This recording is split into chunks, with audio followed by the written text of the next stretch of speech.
정치권 대담 시간입니다. 윤 대통령의 신년 대담에 대해 지금 정치권의 평가가 엇갈리고 있는데요. 설 명절을 맞아서 민심은 어떻게 반응할지 최대 관심입니다. 총선도 얼마 남지 않았고요.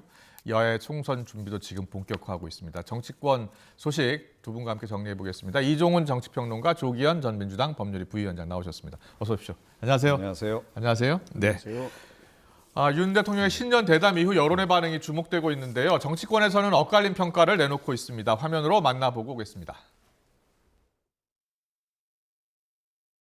윤석열 대통령이 잘 짜여진 각본에 따른 신년 대담으로 지금의 궁색한 처지를 모면하려 했으나 아쉬움과 함께 국민적 공분만 더했습니다. 그 사안에 대해서 재발 방지 등을 비롯해서 다른 여러 사안에 대해서 대통령께서 진솔한 자기 생각을 말씀하셨다고 생각합니다. 평가는 국민이 하신 것이고. 자, 잘 짜여진 각본이다, 아니다, 진솔한 대화였다. 여야 평가가 이렇게 엇갈리고 있습니다. 이종훈 평론가께 먼저 여쭤볼까요? 어떻게 보셨어요? 네. 뭐 이번 그 대담 관련해서는 보수 언론조차도 네. 아쉽다. 이런 반응을 좀 이제 어떤 부분이 아쉬웠을까요? 그러니까 뭐 사실은 이제 뭐 이번에 사과가 나올까 이게 최대 관전 포인트였잖아요. 그랬는데요. 그래서 이제 뭐 사과가 나올 것이다라는 설과 예. 사과까지는 아니지만 유감 표명 정도는 하지 않겠는가 이렇게 갈렸었는데 네네. 유감보다 못한. 그러니까 대통령께서 그냥 뭐 제가 조금 전에 쓴 표현 아쉽다.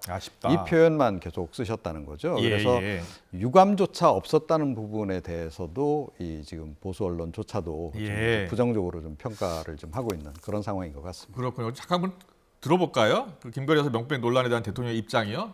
저희가 준비를 했는데 듣고 또 계속 이야기 나눠보겠습니다. 매정하게 좀 끊지 못한 것이 좀 어떤 문제라는 문제고 좀 아쉽지 않았나 생각이 되는데, 선거를 앞둔 시점에 1년이 지나서 이렇게 이걸 터뜨리는 것 자체가 정치 공작이라고 봐야죠. 네, 매정하게 끊지 못한 게 문제라면 문제였다. 좀 아쉽지 않았나 생각이 든다. 이렇게 이야기했습니다. 조기현 평론가께서는 이렇게 예상하셨어요? 어떤 답변이 나올 것으로 예상하셨나요? 설마 저렇게까지 말씀하실지는 몰랐습니다. 그렇습니까? 앞에 뭐 매정하게 끊지 못했다는 수식어가 붙었지만 방점은 뒤에 정치 공작에 찍힌 게 아니겠습니까? 그러니까 이 이슈가 이번 대담에서 핵심적인 문제가 될 것이고 이것을 국민들이 어떻게 받아들일지에 대해서 굉장히 많은 고민을 했을 수밖에 없습니다. 나온 메시지가 이렇다면 지금 이 사안에 대한 인식이 그렇다는 것이거든요. 정치 공작인 것이고 어쩔 수 없이 받은 상황이다. 인간적인 어떤 감정을 호소하고 있거든요. 이 명품백을 받았다는 이 사실 자체에 대한 문제의식이 없으신 것 같습니다. 그리고 국민들이 이 문제를 얼마나 심각하게 생각하고 분노하고 있는지에 대한 아무런 판단이 없는 것 같고요. 그런 측면에서 보면 대통령실이나 여당에서는 이번 대담으로 이게 일단락 지을 수 있다고 생각할지 모르겠지만 기름을 부은 결과를 초래할 것이다라고 봅니다. 기름을 붓는 결과를 초래할 것이다. 자, 총선이 이제 2달밖에 남지 않았기 때문에 어떤 영향을 미칠지가 가장 주목이 되는데, 일단 한동훈 비대위원장은 대통령이 진솔한 자기 생각을 말했다라고 이야기를 하고 있고, 여권에서 나경원 전 의원 같은 경우에는 간접적인 사과 표시를 한 것으로 볼 수도 있지 않느냐 이렇게 이야기하고 있어요. 여권에서는 어떻게 또 대응을 할 것으로 보세요? 그러니까 여권에서는 이것으로 이제 사건은 종료됐다. 이렇게 아마 이제 생각을 하는 것 같고, 김경률 비대위원이 처음에 아쉽다고 하고 그다음 라디오 인터뷰에서 윤 대통령이 내놓을 수 있는 최고의 카드는 나왔고 이제 국민의힘이 사과해야 한다 이런 이야기를 했어요, 인터뷰에서. 근데 이 사안은 사실은 국민의힘이 사과할 사안은 아니잖아요. 그러니까 국민의힘이 디올백을 받은 것도 아니기 때문에 이건 국민의힘 쪽으로 이제 어떻게든 뭐 이렇게 좀 책임 분산 차원에서 아마 이런 얘기를 하는 것 같은데. 김경률 비대위원이요? 김경률 비대위원도 이러면 안 되죠. 그러니까 처음에 얼마나 강경하게 이 얘기를 했었습니까?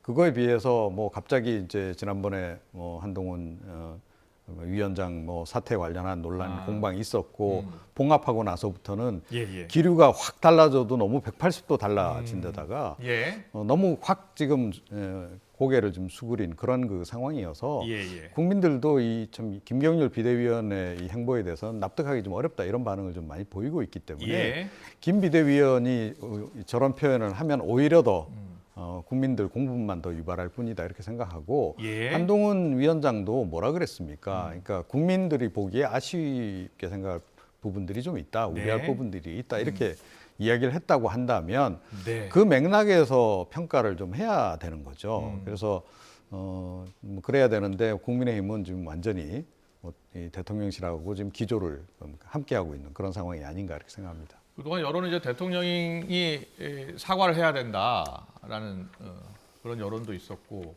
또 국민의힘은 좀 어떻게 보면은 국민의 눈높이에서 어떤 설명이 필요하다라는 내부의 의견도 있었고 민주당에서는 수사가 필요하다라는 의견이었잖아요. 예. 그렇죠. 민주당이 계속해서 이거 사과로 그칠 일이 아니다. 수사가 돼야 될 사항인 거죠. 청탁금지법 위반 문제도 될 수 있고요.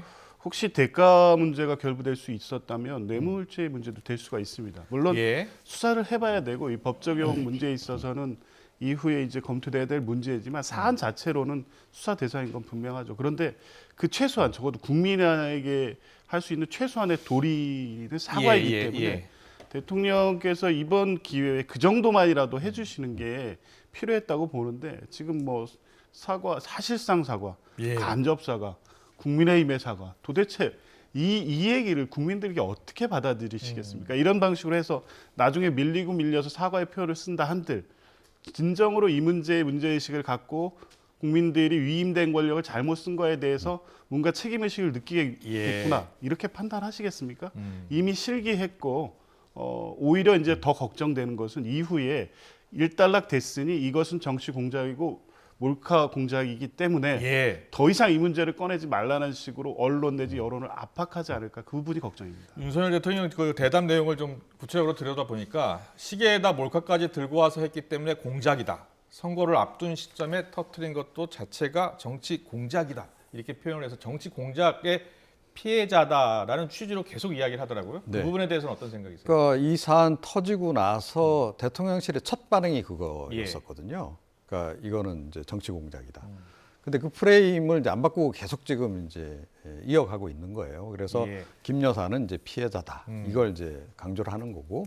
대통령이 이번 대담 과정에서 그 부분도 굉장히 상세하게 설명하셨는데 그 과정들에 대해서. 근데 제가 보기엔 그 과정에 대한 설명이 오히려 더 사실은 좀 그 상식하고 좀 어떤 많이 어긋나는 어떤 설명이 부분이 좀 더 들어갔어요? 예를 들어서 뭐라고 말씀하셨냐면 밀고 들어오는 걸 박절하게 거절하기가 어려웠다 이런 말씀. 만약에 중학교 때 아버지가 돌아가셔서 최 씨 아버지와 동양이라고 접근 누구에게 박절하게 대하기 참 어려웠다 이런 표현이 들어갔죠. 근데 사실은 대통령이나 영부인을 누구나 밀고 들어간다고 만날 수 있는 분들입니까?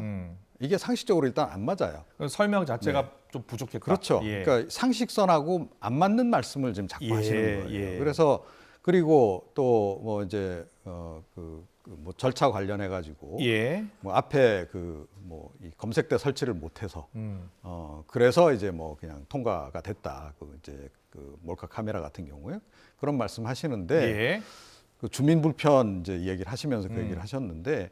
대통령 되고 나면 뭐 대통령 사저 주변에 경호가 강화되고 주민들 불편 따른다는 건 주민들도 다 알고 있고 그건 양해를 해주는 사안 아니겠습니까? 그래서 그걸 이유로 해서 검색대 설치를 안 했다? 이렇게 지금 이제 말씀하시는 거는 좀 뭐 이게 상식하고 좀 안 맞는 부분. 이 역시 그렇고 또 정작 그 만났다는 그 최 목사 같은 경우에는 자기 검색 받고 들어갔다는 얘기 아니겠습니까? 이제 그래서 그런 부분들이 좀 그래도 국민들이 대체로 이제 생각하는 그 대통령과 영부인에 대한 경호의 수준이라고 하는 게 있는 건데 그거하고도 너무 동떨어진 설명을 하시니까 좀 더 오히려 이 설명을 함으로 해서 공감대가 더 떨어지는 그런 그 역효과를 좀 낳지 않았나 이렇게 생각합니다. 알겠습니다. 자, 총선을 앞두고 정치권의 공천 작업도 한창인데요. 공천 이야기 좀 해보겠습니다. 국민의힘은 영남권 중진 3명에게 험지로 꼽히는 낙동강 벨트 출마를 지금 요구한 상황입니다. 서병수 의원 5선이죠. 김태호, 조혜진 의원 3선입니다. 이 중진 의원들의 험지 출마론, 자 국민의힘의 이 전략은 어떻게 보세요? 뭐 나름의 고육지게 같아요. 그런데 의도는 좀 분명해 보인다는 거죠. 예. 그러니까 친윤들이 지금 대거 지금 사실은 그런 양지 쪽으로 좀 몰려 있잖아요. 예. 그런 상태에서 이 사람들을 그쪽으로 보내기 전에 사실은 그쪽 자리를 비워야 되는 거죠. 예. 이른바 이제 사전 정지 작업을 이제 해야 되는데 제가 보기엔 이게 사전 정지 작업 같아요. 그런데 그래서 중진들에게 마치 큰 역할을 맡기는 듯인 양. 예. 그래서 당신들 여기 상당히 경쟁력이 있으니 예. 이 험지에 해당하는 데 가서 선당후사 정신으로 이번에 예. 가서 이렇게 한번 좀 도전을 해봐 달라. 그래서 가능하면 탈환해 달라. 네. 뭐 이렇게 이제 이분들을 이제 보냈는데 이게 정치적인 맥락으로 이제 보게 되면 사실상은 정지 작업을 하는 거고 네. 결국 밀어내기를 한 이걸 밀어내기로 해석하세요? 으로 볼 수밖에 없어요. 아, 그렇군요. 예. 그래서 그런데다가 그러면 이렇게 해서 밀어내기를 해서 이분들이 가서 당선 가능성이 높겠는가 예. 하는 겁니다. 그럼 이 지역구에는 누구를 배치할까요? 그게 가장 큰 관심이겠네요. 그러니까 민주당 쪽이요? 아니요. 지금 이 의원들이 있는 지역구요. 서병수 의원, 김태우 의원, 조혜진 의원 원래 지역구가 있잖아요. 네. 근데 그 옆에 다른 지역구로 가라고 한 거 아니에요? 그렇죠. 그러니까 그 지역구를 비운 자리에 결국 친윤을 이제 거기에 친윤들을 친윤계 후보를 앉힐 것이다. 꼽기 위한 그런 이제 방편 아닌가. 사실 이 얘기는 오래전부터 나왔습니다. 거의 올 초부터 나왔던 얘기거든요. 그럴 가능성이 높다는 이야기죠. 그러니까 영남권 중진들 다 빼고 거기다 친윤을 이제 대고 이제 투입을 할 거다라는 얘기는 이미 올 초부터 나왔던, 올 초가 아니고 뭐 지난해 초부터 나왔던 얘기네요. 그렇군요. 예, 조기현 그러면 전 부위원장님도 얘기 들었어요? 그런 이야기? 예. 저도 뭐 그럼 지금 그게 현실화되고 있는 겁니까? 저도 그렇게 보고 있습니다. 예. 뭐 초기부터 결국에 대통령실 출신들 이 정부 끝까지 대통령을 위해서 대통령의 목소리를 대변할 사람들이 총선에서 국회에 돼야 된다. 예. 이 전략이 지금 국민의힘 공천 전략의 핵심이라고 보고요. 예. 그러니까 공천 전략이라는 게 있잖아요. 선거 때 통상은 이기기 위한 전략을 이렇게 쓰죠. 중진들이 예. 승부할 만한 곳에 가서 이겨주고 그 영향력을 그렇군요. 주변으로 뭐 확대하고 지금 낙동강 벨트가 그런 거 아니겠습니까? 예. 수도권도 마찬가지고. 그런데 지금 국민의힘이 하고 있는 공천, 중진들을 험지 출마 요구하고 이런 부분들을 보면 예. 궁극적 목적은 결국에 그 자리를 누군가 보내기 위해서다. 그렇군요. 그렇게 해석될 수밖에 없고요. 그거는 이후에 최종적으로 누가 들어가는지 보면 이 과정이 왜 이루어진지를 알 수 있을 것 같습니다. 그렇군요. 자, 추후에 그 지역구에 과연 누가 배치되느냐 그걸 보면은 더 명확하게 알 수 있을 것 같습니다. 민주당 이야기로 넘어가겠습니다. 민주당은 이명백 공관위원장 발언이 계속 파장을 일으키고 있어요. 윤 정권 탄생 책임 있는 분들은 책임 있는 일을 해야 한다라는 취지로 이야기를 하면서 임종석 전 의원 공천 이야기가 지금 계속 나오고 있잖아요. 임종석 전 의원은 문정부 초대 비서실장을 지냈잖아요. 강하게 반발하고 있어요. 지금 당내에서 어떤 이야기들이 오가고 있는 거예요? 글쎄요. 그러니까 이 논란이 왜 발생하고 있는지 사실은 납득하지 못하는 분들이 더 많다고 보는 게 정확할 것 그럼 같습니다. 당하고 전혀 소통하지 않고 이명백 위원장 혼자만의 생각일까요? 혼자만의 생각이라고 보기는 어렵겠죠. 예. 그런데 이제 마쿠에서 어떤 의견 교환이 있을지 모르겠지만 예. 굉장히 공정하고 객관적이고 공관위 위원장이 어떤 예. 특정인 또 특정 어떤 계파를 이렇게 찍어서 배제해야 될 사유나 명분을 말씀하신 것이 일단 적절하지 않다고 보여지고 예. 일단 이 책임론이 윤석열 정부 탄생 책임론을 가지고 당내에서 다투게 되면 결국 이게 그래 누가 맞다는 평가를 국민들이 어떻게 보시겠습니까? 예. 어떤 결론에 이르더라도 그것에 대해서는 내부 투쟁으로만 비춰질 텐데 지금 국민들이 민주당에 바라는 것이 그런 거는 아니잖아요. 윤석열 예. 정부를 평가하기 위해서 유능하고 그런 인물들을 공천하고 과정에서 투명하고 공정하게 하는 모습을 통해서 윤석열 정부 그리고 또 국민의힘보다 더 나은 세력이라는 걸 보여줘야 되는데 예. 이런 식의 내부 갈등이 과연 국민들에게 어떤 모습으로 비춰질지 그게 선거에서 과연 민주당에 도움이 될지 납득하기 어려운 상황으로 전개되고 있습니다. 친문가 문재인 대통령 시절 대통령실에 근무했던 고민정 최고위원, 윤건영 의원들이 지금 강하게 반발하고 있는데 윤건영 의원 같은 경우에는 이 문제는 이재명 대표가 정리를 해야 한다라는 입장을 밝혔어요. 지금 이재명 대표는 어떤 입장입니까? 아직 안 나왔죠. 그렇죠. 예. 사실 공개적으로 지금 입장을 내는 것도 사실 곤혹스러운 상황이실 겁니다.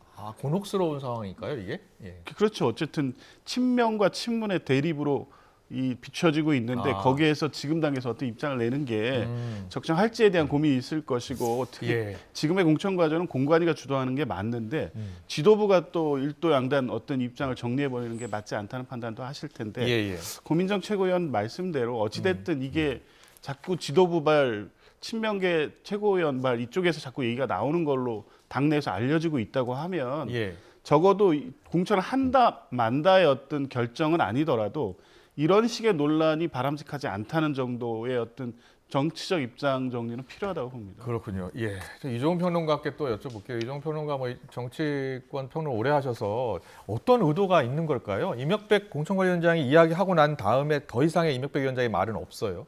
근데 결과적으로 친명 커밍아웃 하신 거잖아요. 나는 친명이다. 그 얘기를 하신 거 아닙니까? 예. 뭐 기억나실지 모르겠습니다만 김은경 혁신위원장 때도 이 논란이 있었잖아요. 친명 혁신이냐 아니냐. 근데 그분 결국 친명 커밍아웃 하신 거 다름없는데 이분도 지금 마찬가지다. 그런데 이게요. 본인들은 그렇게 심각하게 생각 안 하고 이런 발언을 하셨는지 모르겠는데 선거법 위반입니다. 이게요? 예. 왜 위반이냐? 공천 부분, 공천 관리 부분에 대해서 이 선거법의 규정을 어떻게 하고 있냐면 공천은 민주적 절차에 따라서 해야 한다라고 규정이 돼 있습니다. 이게 민주적 절차인가요? 민주적 절차에 따른 것이라고 한다면 이명박 위원장의 말은 윤석열 검찰 조건 탄생의 원인 제시한 사람들은 책임 있는 자세를 보여달라고 했지 특정 일을 언급한 건 아니거든요. 그런데 특정 집단을 언급한 건 맞잖아요. 특정 범주의 사람들. 이게 민주적이진 않죠. 그러니까 민주적 절차로 하라는 얘기는 무슨 뜻이냐면 요즘 뭐 당이 다 시스템 공천 하는데 시스템 공천은 어떻게 하는 거냐? 내 마음에 드는 사람, 마음에 안 드는 사람 다 들어와서 뭐 경선을 치르든 그런 공정한 절차를 거쳐서 민주적 절차를 거쳐서 결정하는 게 맞는 거예요. 그런데 이거 아예 경선도 안 하고 미리 사전에 쳐내겠다는 얘기를 이런 식으로 지금 하고 있다라는 거는 이건 명백한 선거법 위반이다. 저는 그렇게 생각합니다. 임종석 전 비서실장 강하게 지금 반발하고 있는데 이러다가는 당원 또 국민께 용서받지 못할 것이다라고 보고서 강하게 반발을 하고 있어요. 임종석 전 비서실장은 공천 받을 것 같습니까? 못 받을 것 같습니까? 그러니까 지금 분위기로 봐서는 뭐 받기 어렵지 않을까 싶어요. 여기가 원래 홍익표 원내대표 지역구예요. 그리고 그 과거에 더 임종석 비서실장 지역구였고요. 못 받을 것 같습니까? 네, 이미 사실은 그 친명 친명 중에서도 약간 좀 과격파들이 있잖아요. 그쪽 사이에서는 이미 사실은 좀 좌표찍기가 시작이 된 상태이기 그런 때문에. 이야기가 있었습니까? 그럼요. 그러니까 이게 제일 먼저 어디서 나왔냐면 민주당 그 혁신행동이라고 있습니다. 친명계 원외 좀 강성 집단으로 알려져 있는데 그쪽에서 제일 먼저 나왔어요. 근데 저는 이것도 원래 나왔었던 얘기입니까? 그렇죠. 이것도 한 2달 전부터 나왔던 그래요? 얘기고 그런데 이 얘기가 나왔을 때 초기에는 민주당 지도부가 여기에 대해서 별로 반응을 안 보였어요. 저는 끝까지 반응을 보이지 않았어야 한다라고 저는 생각을 합니다. 그런데 최근 들어서 이 친명 지도부 인사들을 중심으로 해서 이걸 그대로 받아갖고 지금 반복적으로 확대 재생산을 하고 있다는 얘기는 뭐냐 하면 나중에 뭐 경선을 하든 뭘 하든 자, 이 민주당의 친명 강경파 이 당원 여러분 열심히 해서 이 사람들 떨어뜨려 주세요라고 지금 시그널을 보내는 거다. 정성호 의원이 이재명 대표의 최측근으로 알려졌잖아요. 문자도 주고받고요. 그런데 문재인 정부가 정권 재창출에 실패한 것이기 때문에 문정부에서 핵심적인 역할을 했던 분들이 어쨌든 책임을 져야라는 이야기를 했습니다. 그래서 친명 중에서도 친명으로 속히는 정성호 의원이 이렇게 이야기하면서 또 논란이 더 불거진 것 같아요. 그렇죠. 이제 아무래도 대표와 가깝다고 하시는 분들의 말씀은 대표의 의중으로 해석될 수도 있기 때문에 갈등이 더 촉발되고 있는 양상인데 아까 말씀드린 것 같이 이 논쟁이 확대되는 것은 결코 이재명 대표에게도 민주당에도 좋지 않다고 보여집니다. 물론 이제 그런 비판은 있을 수도 있습니다. 왜 전 정부 책임 윤석열 정부 탄생의 책임론 이전에 적어도 임종석 실장 정도 되시는 분이면 좀 어렵게 이런 선거에서 어려운 곳에 가서 한번 선거의 그 상황을 전환시키는 이런 역할을 해주셔야지 과거에 본인의 지역구에 가서 왜 쉬운 선택을 하냐에 대한 비판이나 문제 제기는 원래 있었습니다. 그런데 전략 지역구로 될 수밖에 없는 상황인데 그 지역구에 다시 간다고 하니까 그 정도 비판이 있을 수 있는데 이게 윤석열 정부에 대한 어떤 친문의 책임론까지 이게 확대될 문제인가?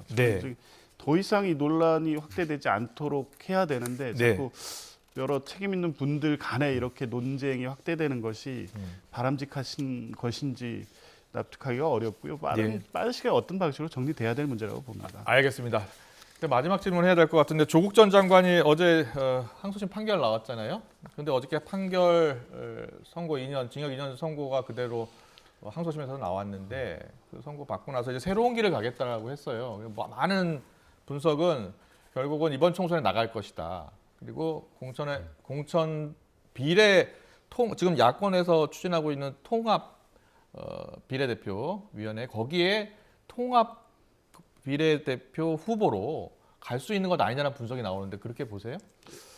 가능성은 있죠. 그걸 염두에 두고는 있다고 생각은 되는데요. 실제 비례대표 후보 당선권에 배치될 수 있느냐는 다른 문제고 현재 어쨌든 아직 정당 형태도 갖추지 못하기 때문에 창당하거나 어떤 세력으로서 합류하는 건 쉽지는 않아 보입니다. 그리고 그 비례대표 순위를 정하는 과정에서는 민주당의 입장만 갖고 정해지는 것도 아니고 각 참여한 세력들이 어떤 공동의 목표와 비전을 설정한 후에 그러면 어느 당에 누구를 어떻게 배치할지에 대해서는 아직 논의도 시작하지 않은 상황이기 때문에 원론적으로 배제하지 않겠다는 것이 민주당의 입장이긴 하지만 그렇군요. 정성호 의원도 그렇게 얘기하더라고요. 통합비례정당에 조국 전 장관, 송영길 전 대표 일단 연련은 있다라는 표현을 하더라고요. 열어놓기는 하는데 그렇습니다. 최종적으로 공천을 줄지 그리고 어디에 순번에 배치할지 그 논의는 지켜봐야 되는 거죠. 지금 쉽지 않을 가능성도 많다. 쉽지 않을 가능성도 있다고 보세요. 다른 참여한 분들이 이 비례 정당이 더군다나 출범할 때부터 지금 위성 정당이라는 비판을 받고 있는데 그 공천하는 인물들에 대한 평가도 당연히 수반될 수 없는 상황에서 부담스러운 결정하기는 어려울 것 같아서요. 과연 어떤 가능성도 열려 있는데. 알겠습니다. 그런 이야기들이 지금 나오고 있고요. 오늘 아침에 많은 언론에서 분석을 하고 있어서요. 이정훈 평론가님은 어떻게 보세요? 네, 저는 절대로 포함시키지 않을 것이다라고 생각합니다. 절대로 포함시키지 않을 것이다. 그러니까 실형 선고 받은 그 부분도 부담스럽겠지만 이재명 대표나 친명계 입장에서는 만약에 이 조국 전 장관이 어떤 식으로든 국회의원 배지를 단다. 그런 상황이 오게 되면 진보 진영 내에서는 곧바로 이제 유력 대권 주자로 이제 거론되기 시작하는 거예요. 유력 대권 주자가 될 수 있다. 그렇습니다. 그러니까 이 지금 선거 상황, 그러니까 이 재판 상황은 좀 더 두고 봐야 되는 거고 최종에 무죄로 나올 수도 있는 거 아니겠어요? 대법원 판단 남아 있습니다. 이제 그런 상황이기 때문에 어찌 됐건 그런 상황으로 이제 전개된다고 봤을 때 이재명 대표 입장에서는 강력한 경쟁자가 하나 생기는 셈이잖아요. 그걸 과연 원하겠는가 하는 거죠. 그래서 제가 보기엔 절대로 이거는 이제 있을 수 없는 일이다. 그렇다면 무소속으로 출마할 가능성은요? 무소속으로 차라리 출마하거나 아니면 이제 자기 신당 창당하면 그 당 이름으로. 저번 때 그 광주 출마 가능성도 누가 이야기하셨죠? 그 자기 당 이름으로 이제 될 만한 지역으로 가서 붙으면 제가 보기에는 개인적인 그런 이제 인지도 적어도 진보 진영 내에는 있기 때문에. 잘하면 수도권 같은 데서도 당선 가능성은 있다. 저는 그렇게 생각을 합니다. 알겠습니다. 오늘 정치권 이슈는 여기서 마무리하겠습니다. 총선이 4월 10일 날 치러지니까요. 이제 2달 정도 남아 있고 사전 투표 또 있으니까 사실 2달도 남지 않은 겁니다. 정치권 이슈 여기까지 짚어보겠습니다. 지금까지 이종훈 정치평론가, 조기현 전 민주당 법률위 부위원장과 함께했습니다. 잘 들었습니다. 감사합니다. 고맙습니다.